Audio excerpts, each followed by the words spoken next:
သူတို့နို့ကြီးတာဘာရမှန်းကြပြီးတော့အဲ့အရင်နဲ့အကြောင်းလဲဆိုရင်တကယ်လို့ဗျာသမီးတို့ဘတ်တယ်လို့နိုင်ငံရေးမကောင်းဘူးဆိုရင်သူတို့ချီနေလို့လည်းမရဘူးသမီးတို့လူကောင်သေးသေးလေးတွေကမှတွေ့နေမှလို့ရအဲ့နင်းကို4လတန်ရောက်စင်းနဲ့တပတ်ကိုဖြတ်သွားတဲ့လူကဟိုကကိတ်လို့ပေါ့ဟုတ်ပါမလေးသမီးနဲ့ကြလေးလားသမီးကနေသူ့ကသမီးကိုမှန်တိုင်းမပြောဘူးတော့သိလားသမီးကနေသူ့ကောက်ထဲဝင်ကြတော့ဘာလို့လိမ့်ငါဟာလေးမလို့ပြပါနဲ့ပြပါဘာလို့လိမ့်တာလို့ပြောလို့မှတ်တယ်ကိုဘာလေးလို့လဲဆိုအဲ့ TikTok screenshot ရိုက်ပို့လိုက်တော့အမပေးကူတဲ့ပါကိုပေးကစားတော့နေပါဘာနေဟိုကျန်တာဖွင့်ရဖောက်ပြန်ဖွင့်နေနိုင်ဒါမှဖောက်ပြန်သွားတာသူများပြစ်ပဲပြောတာကိုပြစ်လို့မထင်ဘူးလား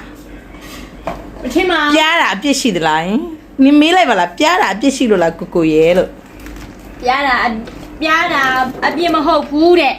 အဲ့ပြားတဲ့ဟာကိုဖော့တွေခံပြီးတော့သူ့ကိုလိန်လို့တဲ့နင်ကဘာလို့ပြားရတာနဲ့ဖော့တွေခံပြီးတယ်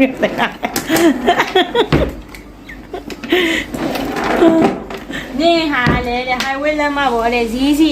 နှစ်စီချထားတာမှကြည့်ကောင်းနေရဲ့တဲ့အဲ့နင်ကအခုအသေးကွဲနေရလားဝဲပါမလေး one go to can အဲ့နေကကြတော့အမေရဲ့သမီးသေးကွဲနေလို့ပါဆိုအဲ့နေကပြောမှဆိုဟိုဘူဝဲလေးကိုပြန်လာပါဟဲ့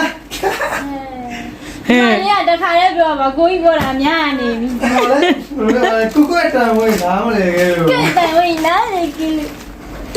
ညလာပြီးပါကိုရဲ့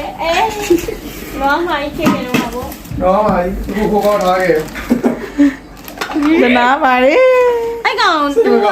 သူမော့ထားတယ်သမီးကသိမလားသူအဲ့နဲ့ပဲအိမ်နေလက်တန့်ရှင်းနေလှုပ်သွားသလိုပဲခံစားရတယ်